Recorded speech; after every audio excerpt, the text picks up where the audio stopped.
Allô tout le monde, je voulais juste faire une petite mise à jour. Je sais que en ce moment, tu sais, avec moi qui prend un groupe puis tout ça, puis que tout casse en même temps, puis qu'il y a plein de choses qui se passent en même temps, l'eau qui coule dans le plafond en bas, puis tout ça, puis en tout cas, il y a plein de choses qui se passent dans les dernières 2 semaines, mais je veux quand même qu'on continue à avancer. Fait que c'est pour ça que je veux quand même faire cette vidéo-là pour donner une petite mise à jour de où est-ce qu'on en est maintenant, puis où est-ce qu'on va s'en aller dans les prochains mois. Euh, Fait que là, avec la liste de tâches qu'on a en avant, je trouve que ça fonctionne quand même assez bien. C'est sûr que ça sera pas parfait tout le temps, mais moi, je me fie sur cette feuille-là. Rendu à la fin de la semaine, je regarde si les choses ont été faites. Fait qu'il y a encore beaucoup de trous un peu partout à tous les jours. Puis pour moi, comme je dis, c'est là que je me fie dessus pour savoir si les choses ont été faites ou non. Donc, si on va dire qu'il y a quelque chose, qu'il y a plusieurs personnes qui l'ont fait en même temps, ben mettez juste un check dessus. Mettez pas tous vos noms, mais il faut pas qu'il y ait rien de vide. OK? Pour moi, là, si il y a des choses qui sont vides, c'est parce que ces choses-là, ils n'ont pas été faites. Okay? C'est pour ça que c'est là. Donc, si vous voyez quelque chose de vide, écrivez votre nom ou faites un check ou faites sûr de regarder le matin ou le soir au début de la semaine pour vous céduler qu'est-ce que vous allez faire durant la semaine. Maintenant, pour la salle de préscolaire, on a testé ça vendredi. Fait qu'on a tout d'un côté, c'est où est-ce que les enfants vont jouer. C'est là que c'est des jeux calmes, c'est des jeux où est-ce qu'il y a personne qui court, il y a personne qui crie. C'est vraiment, tu choisis un jeu et tu joues. Si tu as besoin de bouger, tu t'en vas de l'autre côté. C'est sûr qu'on peut pas avoir 15 enfants d'un côté et 3-4 de l'autre côté, mais on essaie le plus possible de séparer, de garder ça environ entre 6 et 10, on va dire, d'un côté ou de l'autre. Mais c'est ça. Si tu as besoin de bouger, tu t'en vas de l'autre côté et tu n'amènes pas de jouet avec toi. Il n'y a aucun jouet qui s'en va du côté du gym. C'est vraiment juste la grosse équipement, des jeux de sport, les trampolines, la grosse structure. Ça va être important que les observations soient faites des adultes aussi, de faire sûr que les jouets, qu'on regarde où sont les jouets et de faire sûr aussi que quand ils ont terminé de jouer avec le jouet, de faire certain de le ranger aussi, que tu sais, s'il a terminé, ben pas juste le laisser à terre puis partir non plus. Et aussi, j'ai commencé tranquillement vendredi à essayer de mettre du matériel recyclable aussi dans nos bacs pour voir ce que les enfants auraient fait avec. Ça fait que c'est des petits cotons blancs, des rouleaux de paper towels et ouais, je pense que c'était juste ça. Puis après ça, il y avait des canards, puis puis des affaires des cartons d'œufs. Puis là, les enfants, ils ont pris les cotons, ils ont mis ça dans les cartons d'œufs, soit que c'était des œufs, ou ils ont mis ça, puis ils ont mis le canard par-dessus pour faire un lit. Fait que ça faisait que, regarde, quand ça se brise, on s'en fout, on le met dans le recyclage après. Fait que j'aime mieux de mettre ça qu'on peut jeter, que les autres ils peuvent utiliser leur imagination de toute façon pour créer quelque chose qui est complètement différent que l'objet qu'ils utilisent. Puis après ça, quand c'est fini, ben on le met dans le recyclage. J'aime mieux mettre ça dans le recyclage que mettre plein de jouets dans la poubelle aussi, que d'acheter des jouets et les jeter dans la poubelle. Fait que j'aime mieux le cycle de on utilise quelque chose de recyclable, après ça on l'utilise comme jouet, puis après ça, quand c'est terminé d'utiliser comme jouet, là, on le met dans le recyclage, puis c'est fini avec. On a aussi un petit endroit ici où il y a le divan. On a commencé ça la semaine passée, où est-ce qu'on a une étagère avec du matériel de langage, fait que tous des jeux de langage, puis on va continuer à essayer d'avoir une rotation là, ou d'avoir une différente étagère pour en mettre plus, mais j'aime ça pouvoir prendre des enfants à part, 1 ou 2 enfants, puis travailler quelque chose de spécifique avec eux côté langage, parce qu'on a beaucoup d'enfants, surtout dans ces groupes-là plus jeunes, bambins et jeunes préscolaires. C'est difficile à les comprendre, puis c'est difficile à eux autres de se faire comprendre par leurs amis aussi, qui créent aussi beaucoup de différents comportements en lien avec de ne pas être capable de bien s'exprimer. Pour les prochaines rencontres, c'est sûr qu'il va peut-être en avoir ici et là jusqu'au printemps, mais les prochaines grosses rencontres qu'on va faire, ça va être au mois de mai, parce que là, tout le monde devrait avoir fini l'école, l'université ou collège, puis on va avoir plus de temps de pouvoir soit me remplacer ou d'avoir du temps pendant la journée ou le soir de pouvoir faire nos rencontres. Puis encore, ça va être en lien avec les différentes documentations, observations que tu as faites, différents apprentissages que tu as fait aussi durant ces mois-là, puis aussi on va parler un peu de l'été, où est-ce que tu vas être, puis le déroulement. Puis après ça, on va faire aussi une rencontre en équipe avec tout le monde avant le mois de juin pour vraiment bien se préparer pour l'été, savoir à quoi s'attendre et de la façon qu'on va fonctionner. Et aussi B, ça fait un mois là, qu'on travaille un peu sur le projet écologique. Là, ça ralentit un peu à cause de toutes les choses qui se passent en ce moment. Là, j'ai pris le groupe et tout ça aussi, fait que ça ralentit ça un peu, mais B a fait pas mal de travail de son côté pour ça. Fait que ça va être ce projet-là, c'est pour avoir une nouvelle façon qu'on fonctionne avec le recyclage et aussi de rajouter du compostage. Ça veut dire que chaque salle va pouvoir avoir ses bacs de recyclage séparés et en même temps, il va avoir un bac d'extra aussi transparent qu'on va pouvoir nettoyer le matériel recyclable et qu'on va pouvoir le mettre dans ce bac-là pour les enfants d'aller jouer avec, que ce soit des bouteilles, que ce soit des cannes, que ce soit des rouleaux de papier toilette, mais ça va tout aller dans ce bac-là. Si un jour on décide qu'on veut séparer, faire ça d'une différente façon, mais pour l'instant, on va commencer avec ce système-là, des choses qu'on va recycler, des choses qu'on va garder, nettoyer pour que les enfants puissent rejouer avec aussi. Fait que ce projet-là va être en marche en mai-juin pour que ça soit 100% en marche au mois de juillet puis à travers de l'année après. Fait qu'on se donne quand même assez de temps pour bien se préparer, bien préparer les enfants, bien préparer nos propres connaissances à travers de différents petits vidéos de pourquoi qu'on fait, qu'est-ce qu'on fait, puis comment que ça fonctionne aussi, puis comment est-ce que nous autres on peut le faire de notre côté. Puis ça va être quoi les bénéfices pour nous autres et après ça les bénéfices pour l'environnement aussi.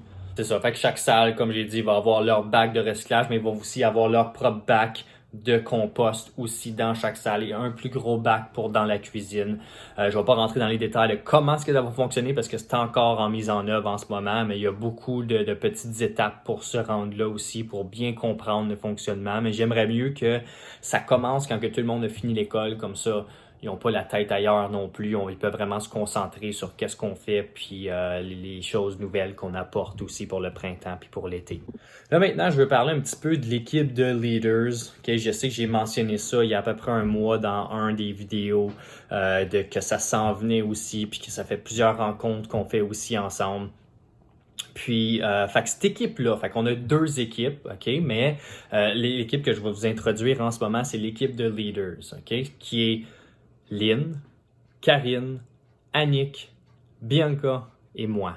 Puis après ça, la deuxième équipe, comme je parlais, elle va être l'équipe de santé et nutrition. Car en ce moment, c'est juste Céline et moi. OK? Mais éventuellement, cette équipe-là va grandir aussi. Puis ça va être la façon qu'on va fonctionner dans les prochaines années. On va avoir des différentes équipes qui vont travailler ensemble sur des différents projets. On commence avec l'équipe de leaders en premier, puis la raison pourquoi je veux commencer avec cette équipe-là, c'est que on a 25 employés en ce moment qui sont à Garderie des Amis, ou 24 employés, puis de une personne d'être en charge de 24 personnes, ça se fait pas. Fait que si on est une équipe au complet, qu'on travaille ensemble, une équipe de 5, qu'on travaille ensemble, qu'on regarde, OK, c'est quoi notre mission, c'est quoi notre vision, où est-ce qu'on veut apporter la garderie, puis quelle façon qu'on peut l'apporter là. C'est pour ça que moi, je me suis dit que ces 5-là, on va travailler ensemble, on va collaborer avec le reste de l'équipe aussi ensemble, mais d'avoir une trop grosse équipe non plus, qu'on a trop d'idées en même temps quand on fait nos rencontres, ça fonctionne pas. Fait qu'il fallait choisir vraiment une petite équipe avec du monde qui amène des différentes connaissances et différentes expériences aussi. Tu sais, ces 5 personnes-là sont là pour faire certain que le déroulement puis le fonctionnement de la garderie se fait de façon progressive aussi. Ça donne aussi un peu une idée de, tu sais, qui répond à qui, OK? Comme je disais, tu peux pas avoir 25 personnes qui répondent à une personne. Donc, ces 5 personnes-là travaillent ensemble, travaillent avec vous, travaillent avec moi et sont là pour regarder l'ensemble de comment est-ce que ça va, comment qu'on fonctionne et de faire certain qu'on s'en va dans la bonne direction. Okay? Fait que ces personnes-là sont en place pas pour dire au monde quoi faire ou pour chercher l'autorité. Si on va dire que tu es demandé de faire quelque chose ou demandé de faire partie d'un changement un matin ou un soir ou durant le jour, il y a une raison pourquoi que ces personnes-là ont décidé de faire ces changements-là. Okay, que tu sois d'accord ou non.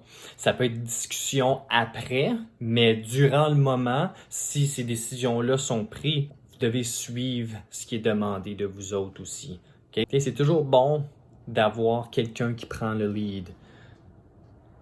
Okay? Puis tu peux pas avoir 6-7 personnes qui prennent le lead en même temps non plus, ça fonctionne pas. Fait que c'est pour ça que ces personnes-là sont là pour pouvoir prendre le lead dans les moments qu'on a besoin de prendre des décisions.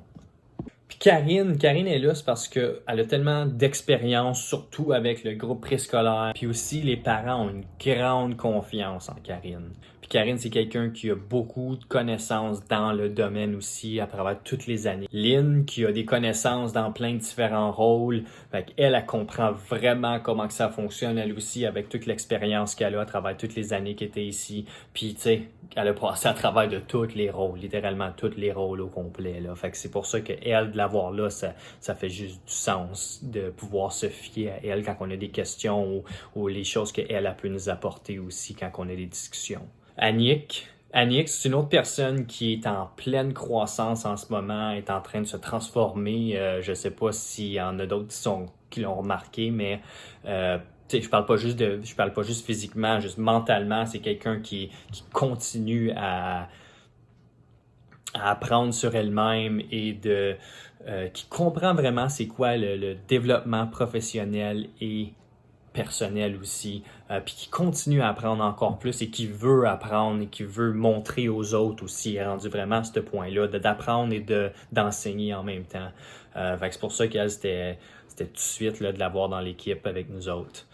Et maintenant, on a Bi aussi, que Bi, c'est une différente génération, mais qui apporte plein de nouvelles idées modernes de comment est-ce que le monde de cette génération-là pense et comment est-ce qu'on peut apporter les plus jeunes encore plus loin dans leur développement aussi. Puis je parle des jeunes employés et des jeunes enfants aussi.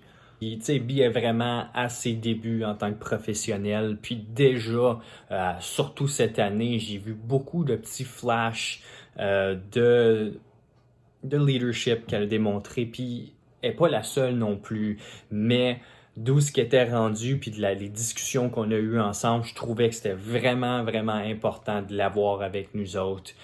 Puis elle, tu sais, ça va être le fun qu'elle va pouvoir être genre un peu pour les plus jeunes, pour les temps partiels, elle va pouvoir un peu être votre porte-parole, puis prendre de vos idées, apporter vos idées avec nous autres, puis elle n'est pas là pour genre faire la messagerie, là, tu sais, s'il y a quelque chose que vous autres vous discutez, puis elle va garder ça confidentiel, puis ça a été dit dès le début qu'elle n'est pas là pour essayer de me dire ce qui se passe ou de me dire qu'est-ce qui est dit à qui. Fait que sentez-vous pas comme si vous êtes écouté ou regardé par elle parce qu'elle sait qu'elle va garder cette information-là pour elle, à moins que c'est quelque chose qui est vraiment urgent, là, mais elle va garder cette information-là pour elle, comme quand on a nous autres, on a nos discussions, qu'elle va garder l'information à elle, garder ça confidentiel des deux côtés. C'est quelqu'un qui est un très bon modèle aussi, que vous pouvez, tu sais, pour ceux qui savent pas trop, on va dire un matin ou un soir, que tu sais pas trop où t'enligner, soit côté tâches ou bien activité, c'est quelqu'un que tu peux aller voir puis qu'elle aurait plein d'idées où elle pourrait te guider vers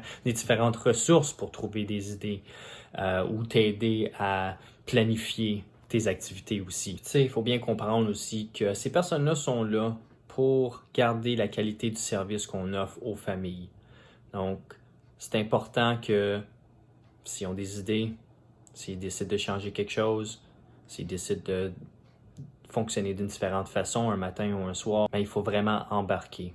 Puis si après, on n'était peut-être pas d'accord, comme j'ai dit, on peut faire une rencontre ou vous pouvez faire une rencontre ensemble. Mais dans le moment, quand il y a une décision qui doit être prise, on se fie sur eux pour prendre ces décisions-là. C'est pour ça qu'on est une équipe de 5, on est plusieurs, on est un peu partout. C'est tout. J'espère que j'ai pas pris trop de votre temps. OK? Fait qu'on se voit tout demain. Une grosse, belle semaine. Ah oui, puis juste avant, Karine m'a envoyé une idée des suits que tu mets par-dessus. Un suit? Non.